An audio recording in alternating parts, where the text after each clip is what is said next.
kami dari kelompok 6 sebagai kelompok penanggap dari kelompok 5, kelompok presentasi. Pada kali ini kami akan menanggapi beberapa hal dari makalah dan juga video presentasi kelompok 5. Kritikan yang pertama, pada judul, teman-teman lupa menuliskan kata jalan ketiga sebelum kalimat penemuan kembali pengetahuan yang hilang akan Allah dalam kejatuhan. Dan yang kedua yaitu typo yang berulang-ulang kami temukan pada bagian awal makalah teman-teman, sehingga membuat kami sulit mengerti dan memahami dari kalimat-kalimat dalam makalah tersebut. Dan juga penulisan tanda titik koma yang belum benar dalam penempatannya, dan juga ada akhir kalimat yang tidak ada tanda titiknya. Dan setelah kami teliti lagi, ternyata teman-teman belum mengikuti sistematika penulisan makalah yang benar, di mana tidak ada bab 1 atau pendahuluan dan juga latar belakangnya, bab 2 isi, dan juga bagian kesimpulan. Teman-teman tidak mencantumkannya, dan teman-teman hanya atau langsung kepada materinya. Dan juga pada bagian materi atau bagian Thomas Aquinas, poin akibat kejatuhan, kelompok teman-teman belum meruntutkan materinya, sehingga teman-teman langsung kepada akibatnya, belum menjelaskan awal dari akibat tersebut. Lalu bagian video presentasi teman-teman, sangat disayangkan bahwa teman-teman memberikan alasan keterlambatan yang belum jelas. Lalu teman-teman juga ketika kami menonton video presentasi teman-teman, kami masih mendapati bahwa masih ada teman-teman yang membaca kembali materinya atau terlalu berpatokan pada teks bacaan, sehingga kesannya bukan sedang mempresentasikannya tetapi membaca kembali materinya. Setiap manusia memiliki keinginan untuk mengetahui, terkhususnya mengetahui tentang tujuan akhir kehidupannya. Pengetahuan ini pada puncaknya dalam mengerti tentang tujuan akhir kehidupan mereka adalah menyadari bahwa ia adalah milik Allah. Pengetahuan ini tentu tidak cepat.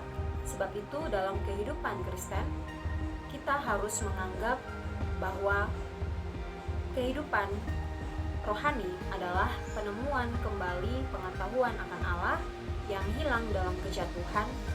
Adapun 3 tokoh legendaris yang akan memaparkan mengenai hal ini dengan menuntut kerja intelek, yaitu Thomas Aquinas, Martin Luther, dan juga John Calvin. Yang pertama, Thomas Aquinas. Dasar dari pemikiran Thomas Aquinas tentang tujuan akhir kehidupan manusia adalah kolaborasi dari Aristoteles, yaitu keseluruhan sistem pemikiran, dan juga dihubungkan dengan teologi Agustinus. Menurut Thomas Aquinas, tujuan akhir kehidupan manusia adalah keadaan bahagia yang ditemukan dalam kontemplasi kekal akan Allah. Terkait dengan pembahasan materi Martin Luther yang disampaikan atau dibahas oleh kelompok presentasi sudah cukup baik, namun saya mewakili kelompok 6 sebagai kelompok penanggap dari kelompok presentasi ingin menanggapi terkait beberapa hal. Yang pertama, dalam penulisan huruf kapital untuk sebuah nama tempat masih harus diperhatikan lagi. Contohnya seperti kota Bavaria, di mana seharusnya ditulis menggunakan huruf kapital B, namun dalam makalah ditulis menggunakan huruf B kecil. Kemudian masih terdapat beberapa typo yang masih harus diperhatikan lagi oleh teman-teman presentasi, dan kemudian penggunaan tanda titik dan tanda koma yang bahkan seringkali tidak digunakan untuk memisahkan sebuah kalimat dengan kalimat lainnya, sehingga kemudian dapat mengakibatkan pembaca salah memahami makna dan arti dari kalimat yang ingin disampaikan. Dan yang terakhir, mengenai pembahasan materi sudah cukup baik, namun ada beberapa topik materi yang tidak dijelaskan atau dipaparkan secara inti. Misalnya mengenai materi inti Injil, di mana teman-teman presentasi belum memaparkan bagaimana Martin Luther pada akhirnya sampai kepada inti Injil sebagai pemuas kerinduannya, dan bagaimana Martin Luther pada akhirnya memahami bahwa anugerah Allah yang diberikan secara cuma-cuma itu melampaui segala usaha manusia, sehingga kemudian membebaskan dia dan membuat dia menikmati obat keabadiannya. Poin yang keempat adalah skandal salib. Pengetahuan akan Allah hanya diajarkan oleh Roh Kudus melalui pengalaman. Karya Luther yaitu teologi salib merupakan teologi sejati untuk memperoleh pengetahuan, dan hal tersebut hanya terdapat dalam salib. Oleh karena itu, salib merupakan simbol sentral kekristenan dan perwujudan peran sengsara dalam pengetahuan kita akan Allah. Refleksi dan respon, Martin Luther memiliki kekhususan, yaitu diantaranya Martin Luther memiliki wawasan teologis yang sangat luar biasa. Selain itu, Martin Luther juga mampu menerjemahkan Alkitab ke dalam bahasa Jerman dan juga membuat liturgi dalam berbagai bahasa orang banyak. Sekian dari saya, terima kasih. Pertanyaan kelima, apa maksud dari kebajikan utama dan kebajikan teologis menurut Thomas Aquinas, dan contoh-contoh kebajikan ini dalam kehidupan nyata seperti apa? Perkenalkan, nama saya Andreas William Siregar dengan NIM 7120212225. Saya kelompok ke-6 selaku kelompok penanggap buat kelompok ke-5. Di sini saya ingin bertanya. Dalam teori Thomas Aquinas dikatakan supaya kita menemukan jalan yang benar. Dalam kehidupan sekarang ini, jalan seperti apakah yang dimaksud oleh Thomas Aquinas dan bagaimanakah cara pelaksananya? Terima kasih. Perkenalkan, saya Paula Priska Ratna Asti dengan NIM 712021-157.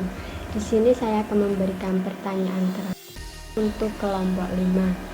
Dalam penjelasan presentasi kelompok 5, menjelaskan bahwa Tuhan mengizinkan kita untuk berpartisipasi dalam tujuan-tujuannya bersama.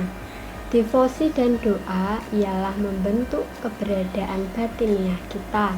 Dua tindakan batin tersebut adalah cara kita memberikan kehendak dan intelek kita kepada Allah. Lalu sebagai pertanyaannya, apa yang membedakan antara devosi dengan doa, dan bagaimana peran devosi dan doa dalam membentuk keberadaan batiniah kita? Karena dalam penjelasan dikatakan bahwa devosi dan doa itu merupakan pembentuk keberadaan batiniah kita. Terima kasih. Saya Astrid Joana Tiffany Putri Kana, NIM 712021-258, ingin bertanya mengenai materi Martin Luther dengan topik keagenan ganda firman dan roh. Yang ingin saya tanyakan adalah, apa maksud dari pernyataan bahwa pengalaman akan Roh Kudus hanya dapat dinyatakan secara adikodrati dari surga sendiri melalui pengertian yang benar tentang teologi salib dan bukan dengan pemikiran manusia. Perkenalkan, nama saya Christian Jonal David Makaleo dengan NIM 7120210102. Saya akan memberi pertanyaan kritis kepada kelompok 5 dengan bagaimana sampai Calvin menjadi percaya bahwa Kristus bukan hanya seorang guru hati, tetapi juga seorang pencipta iman baik rohani dan jasmani. Yang dimaksud adanya buah-buah rohani. Terima kasih.